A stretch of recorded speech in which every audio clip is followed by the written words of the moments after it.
Was William Shakespeare a fraud? This question has haunted literary history for centuries, sparking a debate that challenges the very identity of the world's most famous playwright. While his name is synonymous with literary genius, some believe the man from Stratford-upon-Avon was merely a front for the true author. Skeptics, often called anti-Stratfordians, build their case on a foundation of perceived inconsistencies.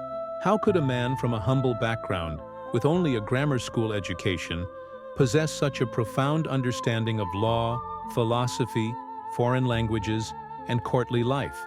They point to the scarcity of personal records. We have his will, which famously mentions his second-best bed, but not a single book or manuscript. For them, the vast, sophisticated knowledge woven into the plays and sonnets simply doesn't align with the documented life of a provincial glover's son. The man from Stratford, they argue, was a successful businessman and actor, but not the literary giant we celebrate. This doubt has given rise to a fascinating lineup of alternative candidates. One of the earliest contenders was Sir Francis Bacon, a brilliant philosopher, scientist, and statesman. Proponents of the Baconian theory argue that only a mind of his caliber, deeply immersed in the world of politics and intellectual pursuit, could have produced such works. They believe he used a pseudonym to protect his high-ranking position from the disreputable world of theater. Another popular theory centers on Christopher Marlowe, a contemporary playwright and rival to Shakespeare. The official story is that Marlowe died in a tavern brawl in 1593. However, some theorists suggest he faked his death to escape charges of heresy and continued writing under Shakespeare's name. They point to stylistic similarities between their works and the fact that Shakespeare's first published works appeared shortly after Marlowe's supposed demise. Perhaps the most prominent candidate today is Edward de Vere, the 17th Earl of Oxford. The Oxfordian theory posits that de Vere, a highly educated and well-traveled nobleman with a turbulent life, was the true author.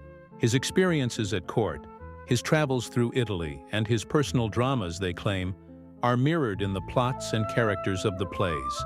As a high-ranking aristocrat, he would have used a commoner like Shakespeare as a front to avoid the stigma associated with professional playwriting. Despite these intriguing theories, the overwhelming consensus among literary scholars and historians firmly supports William Shakespeare. The evidence, they argue, is substantial and direct. His name appeared on the title pages of quartos and in the First Folio, the definitive collection of his plays published in 1623. Contemporary accounts from fellow actors and writers, like the tribute from his friend and rival Ben Jonson, who hailed him as the sweet swan of Avon, explicitly identify him as the author. Records of payments, legal documents, and his business dealings in the London theatre world all tie the man from Stratford directly to the works. Ultimately, while the authorship question makes for a captivating intellectual puzzle, it remains on the fringes of mainstream academia. The enduring power of the plays and poems is undeniable, regardless of who held the pen. However, based on the historical evidence available to us, the scholarly world continues to stand by the man from Stratford-upon-Avon, concluding that William Shakespeare was, indeed, William Shakespeare.